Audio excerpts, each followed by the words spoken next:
성경의 인물들 중에서 우리가 기억해야 되는 한 사람이 있는데 오늘은 그분에 대해서 좀 강조해서 전해드리려고 합니다. 그분의 이름은 요한입니다. 요한. 이분은 선지자예요. 그리고 이분은 사람들에게 세례를 베풀었기 때문에 세례 요한이라고도 불립니다. 세례 요한에 대한 이스라엘 민족의 기대는 굉장했습니다. 왜 그랬는가 하면 물론 세례 요한이 선지자이기 때문에 세례 요한에 대한 기대하는 마음이 큰 것만큼은 그건 확실합니다. 하나님의 말씀이 저 요한을 통해서 우리에게 선포되기 때문에 요한을 많이 따르게 되고 그가 전하는 메시지에 귀를 기울이게 되는 것 당연합니다. 그런데 특별히 이스라엘 민족이 요한을 그렇게 간절히 이렇게 사모하는 마음으로 바라봤던 중요한 이유가 있습니다. 그것은 이스라엘 민족의 역사 가운데서 약 400년 가까이 선지자가 없었어요.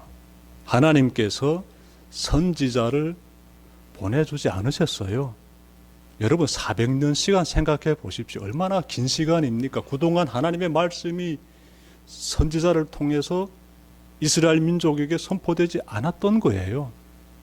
그러다가 비로소 요한이 등장하게 되고 그가 선지자로서의 사명을 감당하게 되자 이스라엘 민족이 환호하게 되는 거죠. 아, 하나님께서 우리와 함께 하시는구나. 하나님께서 우리에게 구원의 역사를 베풀어 주시는구나. 벅찬 감격 가운데서 세례 요한을 바라보게 되는 거예요.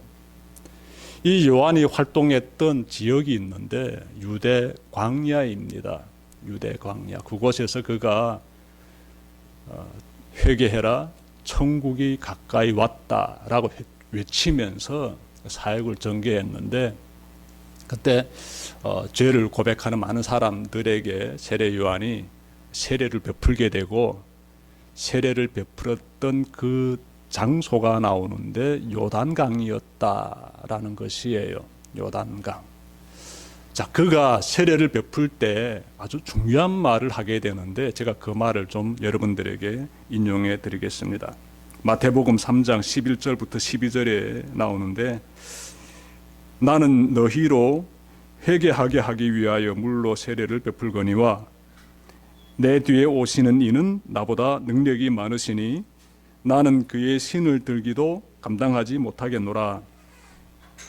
그는 성령과 불로 너희에게 세례를 베풀 것이요 손에 키를 들고 자기의 타작마당을 정하게 하사 알곡은 모아 곡간에 들이고 쭉정이는 꺼지지 않는 불에 태우시리라. 여러분, 이 요한이 지금 군중에게 한 이 중요한 내용인데 크게 보게 되면 두 가지를 말하고 있습니다. 두 가지. 내 뒤로 오시는 분은 그리스도시다 라는 것이고 그리고 또 하나는 그분이 오시게 되면은 죄를 심판하신다 라는 것입니다. 여러분, 이 세례 요한은 백성들의 죄를 단호히 꾸짖곤 했는데 권력을 가진 자라고 해서 그 사람의 죄를 묵인하지 않았습니다. 과감하게 권력을 가진 자일지라도 꾸짖곤 하였습니다. 대표적인 예를 든다면 당시 갈릴리와 베레아 지방의 분봉왕이었던 이 헤롯의 죄를 정말 준엄하게 서슴없이 꾸짖게 됩니다. 누가? 이 요한이. 그는 헤롯이 이붓 형제의 아내와 결혼한 것은 죄다라고 책망했습니다. 자, 그러자 이 헤롯 분봉왕이요 화가 나게 되지요. 그래서 요한을 붙잡아 옥에 가두게 됩니다. 오늘 본문은 세례 요한이 감옥에 갇혔을 때 예수님에게 드린 한 가지 질문에 대한 부분을 배경으로 하고 있습니다. 감옥에 갇힌 이 요한이 예수님에게 질문을 하게 되는데 자신의 제자 2명을 예수님에게 보내면서 너희들 예수님에게 찾아가서 이런 부분에 대해서 질문하라고 시킵니다. 그 질문의 내용이 무엇인가 하면 오실 그분이 당신입니까? 우리가 다른 분을 기다려야 합니까? 이것이에요. 여러분 질문 들으니까 어떤 생각이 듭니까? 그가 지금 내적 갈등을 겪고 있어요. 그렇지 않습니까? 요한은요, 예수님은 어떤 분이신지를 백성들에게 전한 선지자예요. 예수님이 어떤 분인지, 예수님이 하나님이 보내신 그리스도이심을 전한 사람이 세례 요한이지 않습니까? 주의 길을 예비한 자가 세례 요한이지 않습니까? 누구보다도 잘 알고 있는 사람이지요. 그런데 그 사람의 마음에 지금 갈등이 일어나고 있습니다. 예수님, 오실 그분이 당신입니까? 우리가 다른 분을 기다려야 합니까? 질문 보게 되면 그의 내적 갈등이 그대로 드러나게 됩니다. 그는 왜 이렇게 갈등하는 것일까요? 제가 앞서 말씀드렸던 마태복음 3장 12절에서도 알 수 있듯이 그는 그리스도가 오시게 되면은 이 땅의 죄악을 심판하실 것이다 라는 믿음을 가지고 있었습니다. 그러면 어떻게 되지요? 이복 형제와 지금 어떤 관계를 지금 맺고 있습니까? 헤롯이라는 이 분봉왕이 아주 지금 불편한 관계 가운데 있어요. 이 헤롯이라는 이 당시 권력을 가지고 있는 이 분봉왕인데 이 사람이 이복 형제의 아내 헤로디아와 지금 결혼했거든요. 이것은 죄악입니다. 그러면 이 죄에 대해서 예수님께서 죄에 대해서 심판해야지요. 그리고 또 이 헤롯이라는 사람이 이 죄를 저질렀는데 그러면 그 죄에 대해서 책망한 사람이 누구였지요? 요한이지요. 이 요한을 헤롯이 어떻게 했습니까? 감옥에 가뒀잖아요. 그럼 이것 또한 죄지요. 그래서 아무 죄가 없는 나를 감옥에 가둔 헤롯에 대해서 예수님께서 응징을 가해야 되지 않겠습니까? 왜? 그분이 그리스도라면은 응징을 가해야 하지 않겠습니까? 이런 생각을 요한이 가지고 있는 겁니다. 당신이 그리스도시라면 이 땅의 죄악을 심판하십시오. 헤롯이 저지른 죄악 심판하십시오. 왜 가만히 계십니까? 우리가 지금 다른 분을 기다려야 합니까? 오실 분이 당신입니까? 라고 질문하는 것이에요. 예수님께서 답변하십니다. 마태복음 11장 4절부터 6절에서 나오는데요. 예수님이 이렇게 말씀하세요. 제자들에게, 요한이 보낸 제자들에게 가서 너희가 듣고 본 것을 요한에게 알려라. 눈먼 사람이 보고 다리 저는 사람이 걸으며 나병 환자가 깨끗하게 되며 듣지 못하는 사람이 들으며 죽은 사람이 살아나며 가난한 사람이 복음을 듣는다. 나에게 걸려 넘어지지 않는 사람은 복이 있다. 무슨 내용이지요? 예수님께서 하신 답변 보니까 자신이 행하시는 사역을 말씀하고 있지 않습니까? 눈먼 사람 보고 다리 저는 사람 걸으며 나병 환자 깨끗해지게 되고 듣지 못한 사람 들으며 죽은 자 살아나며 가난한 자에게 복음이 지금 전파된다. 이 말씀이신 즉은 무슨 내용이죠? 예수님이 지금 행하고 계시는 사역입니다. 예수님은 자신이 행하시는 그 사역을 가지고 요한의 질문에 답변하고 계십니다. 이러한 예수님의 행하시는 사역은 그리스도만이 행할 수 있는 사역이다라는 것이지요. 나는 그리스도다 라는 것을 지금 이렇게 예수님께서 답변하시는 거예요. 예수님의 말씀은 이사야 선지자가 전한 장차 오실 그리스도에 대한 예언과 딱 맞아떨어집니다. 예수님이 행하시는 사역은 하나같이 예수가 그리스도이심을 가리키고 있어요. 요한의 제자들은 예수님의 답변을 듣고 돌아가게 되고요. 예수님은요, 그때 이 모든 이 장면을 바라본 군중에게 아주 중요한 말씀하십니다. 어떤 말씀 하시는지 여러분들 한번 보십시오. 11절 보십시오. 내가 진정으로 너희에게 말한다. 여자가 낳은 사람 가운데서 세례 요한보다 더 큰 인물은 없었다라고 지금 예수님께서 세례 요한에 대해 말씀하고 있습니다. 여자가 낳은 사람 중에서 세례 요한보다 더 큰 사람은 없다. 그러니 세례 요한이요, 지금까지 살아온 그 수많은 사람들 가운데서 가장 위대한 사람이다라고 말씀하시는 것이에요. 세례 요한이 가장 이렇게 큰 인물, 위대한 인물로서 이렇게 예수님께서 아주 이렇게 높이 내세우신 그 이유가 있지요. 왜냐하면 그가 하나님의 선지자인 동시에 그리스도를 직접 목격했으며 그리고 그리스도에 대해서 증언하고 있기 때문에 그래요. 여러분, 예수님은 세례 요한이 이 땅의 가장 큰 인물, 위대한 인물이라고 평가하신 다음에 이어서 매우 놀라운 말씀도 하십니다. 11절 하반절 제가 읽겠습니다. 그런데 하늘나라에서는 아무리 작은 이라도 요한보다 더 크다. 예수님 말씀이지요. 보십시오, 여러분. 세례 요한이 아무리 위대할지라도 천국에서는 아무리 작은 자라도 세례 요한보다 크다, 이렇게 예수님 말씀하십니다. 이 말씀 속에는 어떤 의미가 담겨져 있을까요? 여러분, 이 말씀 속에 담겨진 중요한 의미가 있습니다.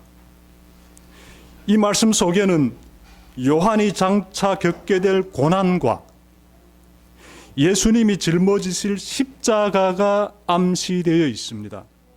여러분, 역사를 보면은요, 이 요한은 얼마 뒤에 헤롯 분봉왕에 의해서 참수당합니다. 결국 그는요, 예수님의 십자가와 부활 사건을 못 봅니다. 다시 말해 예수님의 십자가의 은혜를 경험하지 못하고 순교합니다. 반면에 예수님의 제자들을 비롯해서 초대교회 성도들은 예수님의 십자가의 은혜를 경험하게 돼요. 따라서 예수님은 자신이 장차 짊어지실 그 십자가를 바라보시며 십자가의 은혜를 경험하는 자는 천국에서 아무리 작은 자라도 세례 요한보다 크다라고 말씀하신 것이에요. 예수님은 세례 요한의 순교와 장차 있을 십자가 사건을 미리 내다보시면서 말씀하신 것이에요. 예수님의 말씀은요, 우리 마음에 깊은 감동도 심어주고 있습니다. 왜냐하면 예수님의 말씀에서 예수 믿는 사람들이 장차 천국에서 어떤 대접을 받게 되는지가 나타나고 있어요. 여러분, 우리가 이 세상 살다가 죽어서 하나님 앞에 나아가게 되는데 그때 하나님께서 우리를 어떻게 맞아주실까요? 하나님이 우리에게 어떤 대접을 하실까요? 알고 계십니까, 여러분들? 며칠 전 뉴스에서 제가 우크라이나의 젤렌스키 대통령과 미국의 트럼프 대통령이 이렇게 만나는 장면을 봤는데 우크라이나 젤렌스키 대통령이 좀 이렇게 푸대접 받는 것을 보았습니다. 네, 힘을 가진 자의 당당함과 힘을 구하는 자의 안타까운 모습 보면서 드는 생각이 있습니다. 우리가 하나님께로 나아갈 때 하나님이 우리를 시원치 않은 모습으로 바라보신다면은 그때 우리 심정이 어떨 것 같습니까? 아마 어마어마한 두려움 가운데 빠져버릴 것이에요. 그래서 우리가 하나님께 나아갈 때 하나님이 우리를 어떻게 맞아주실까? 이 질문이 참 중요해 보입니다. 여기에 대한 그 답을 제시하는 말씀 한 구절 제가 전해 드릴게요. 누가복음 15장 20절 예수님 말씀인데 이에 일어나서 아버지께로 돌아가니라. 아직도 거리가 먼데 아버지가 그를 보고 측은히 여겨 달려가 목을 안고 입을 맞추니. 누가복음 15장 20절 말씀 제가 여러분들에게 전해드렸는데요. 예수님의 비유의 말씀 가운데서 한 구절입니다. 네. 이 내용은요, 아버지로부터 유산을 미리 받아가지고 세상에 나간 한 사람에 대한 이야기예요. 그런데 그가 세상에 나가서 그 돈을 다 소비하고 거지가 되어가지고 아버지에게 비로소 돌아오는데, 그러니까 내가 선택을 잘못했구나. 내가 아버지의 가슴에 못을 박았구나. 내가 죄를 지었구나. 내가 나쁜 행동을 했구나. 비로소 깨닫고 지금 다시 터벅터벅 걸어서 아버지에게로 돌아오는 그 사람에 대해서 예수님께서 지금 비유로 지금 묘사하고 있는데요. 말씀 보니까 아버지가 이 배은망덕한 아들이 돌아올 때 어떻게 맞아주십니까? 멀리서 그 아들이 오는 것을 보고요, 아버지가 달려갑니다. 달려가서 안아주고요, 입 맞춰줍니다. 아버지가 아들을요, 나는 몰라, 집에 들어오지 마, 넌 내 자식 아니야 라고 내팽개 치시는가 봤더니 정반대입니다. 아버지가 달려가서 품어주고 입 맞춰주면서 뜨겁게 따뜻하게, 놀랍게도 감격하면서 이렇게 맞아주고 있습니다. 여러분, 우리가 하나님께 나아갈 때 하나님이 우리를 그렇게 맞아주신다는 것이에요. 하나님이 우리를요 따뜻하게 맞아주시지. 왜? 우리가 예수님을 믿는 사람들이니까. 예수님을 믿는다는 것은 나의 죄악됨을 돌아본다는 것이에요.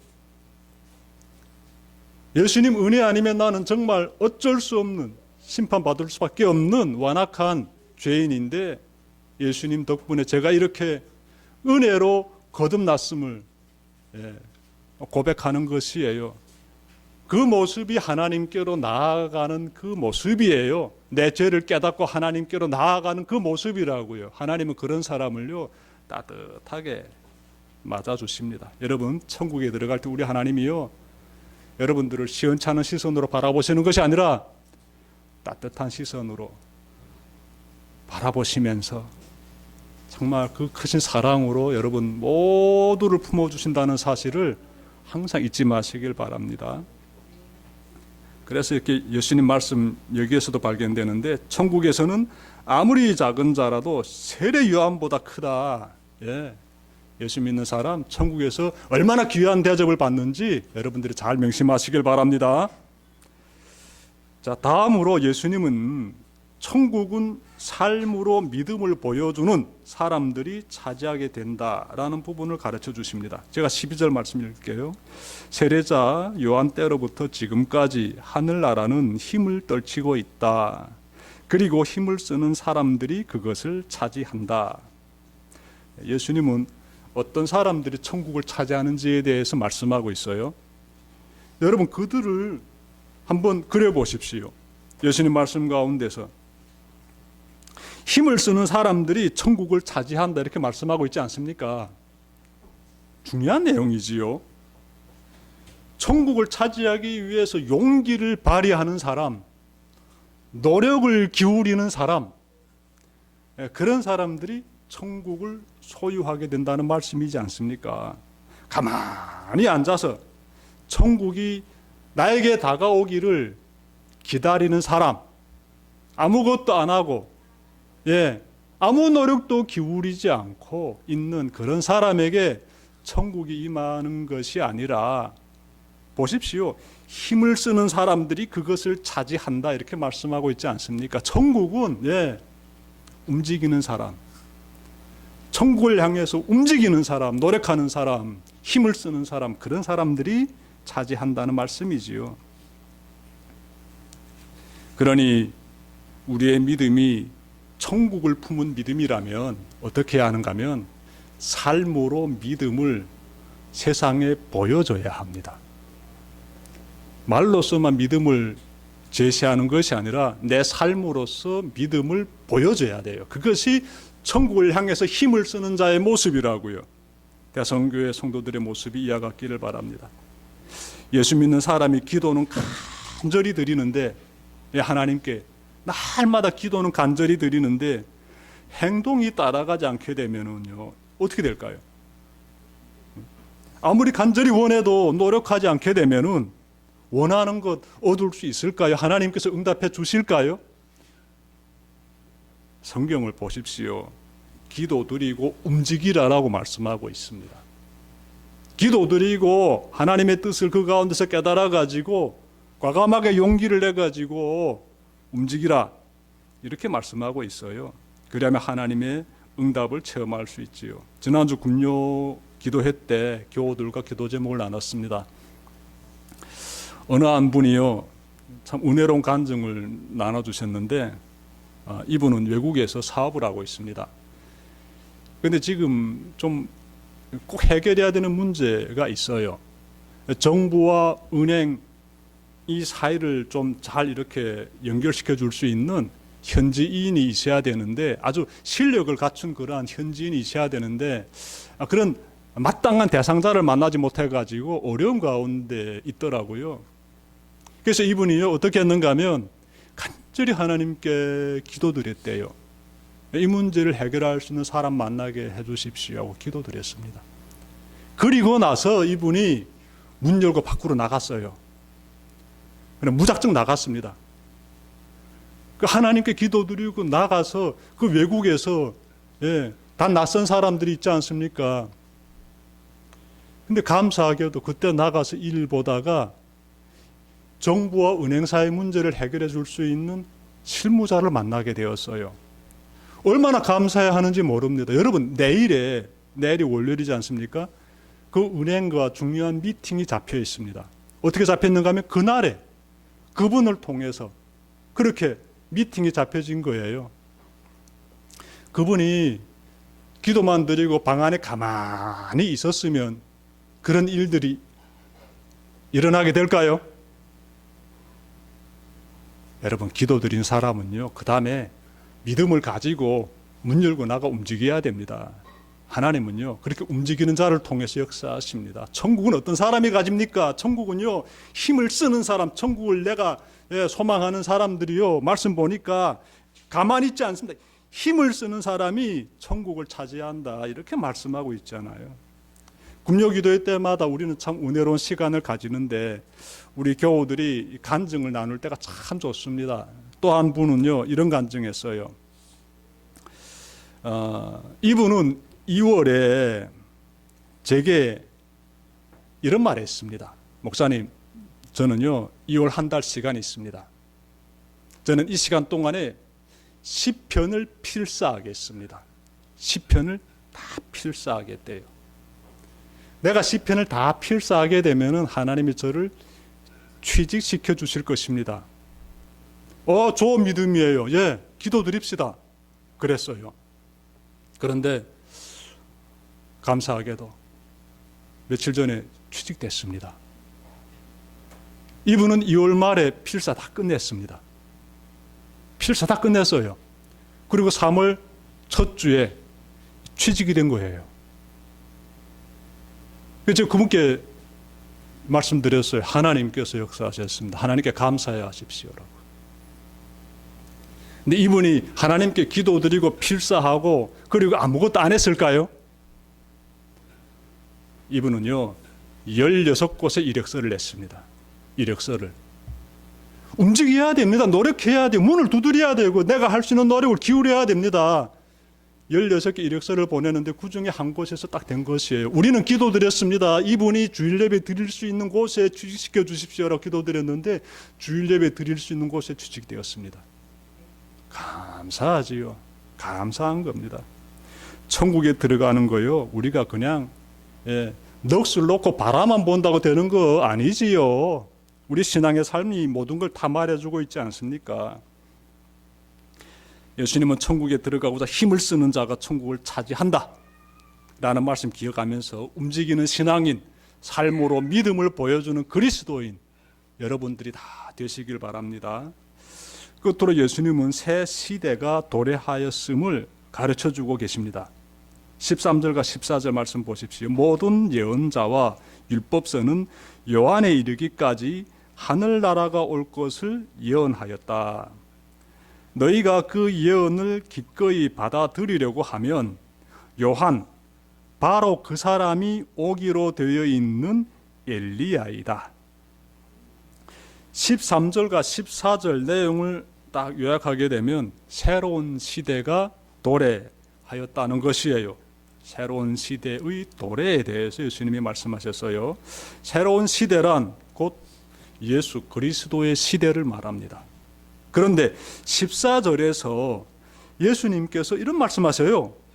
요한이 엘리야이다. 이런 말씀하십니다. 안 그렇습니까? 요한, 바로 그 사람이 오기로 되어 있는 엘리야이다. 이 내용을 잘 우리가 이해해야 됩니다. 엘리야는요, 수백 년 전에 활동했던 선지자입니다. 그리고 그는요, 하늘로 승천한 인물이에요. 그런데 그가 지금 요한이다 라고 예수님 말씀하고 계시지요. 이 무슨 의미일까요? 엘리야가 요한으로 바뀌어졌는가? 그래서 세상에 다시 왔는가? 이렇게 생각 가지실 수 있는데 그렇지 않아요. 마태복음 17장 보시게 되면은요, 엘리야가 모세와 함께 천상의 모습으로 예수님에게 나타나 만나는 장면이 나옵니다. 그러니 세례 요한은 세례 요한이고 엘리야는 엘리야예요. 서로 다릅니다. 그런데 예수님께서 요한이 엘리야이다 라고 말씀하신 이유가 있지요. 엘리야가 중요한 사역을 감당했듯이 요한도 매우 중요한 사역을 감당하고 있다 라고 지금 말씀하고 계시는 거예요. 그런 의미에서 14절 말씀 여러분들이 보시면 되겠습니다. 자, 지금까지 제가 세 가지를 전해드렸어요. 우선 그리스도인은 천국에서 하나님의 귀한 대접을 받는다는 것입니다. 얼마나 감사합니까? 천국에 대한 그 밝은 소망을 품으시고 여러분들이 늘 감사하면서 믿음의 삶을 잘 살아가시길 바랍니다. 다음은 천국은 삶으로 믿음을 보여주는 사람들이 차지한다는 것이에요. 삶으로 믿음을 보여주는 사람. 행함이 없는 믿음은 죽은 믿음입니다.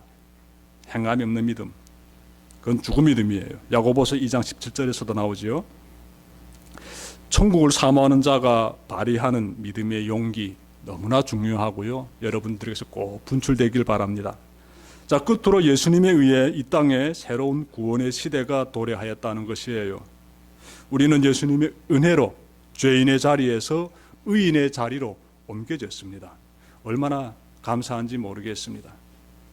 그러니 과거에 매여 살지 맙시다.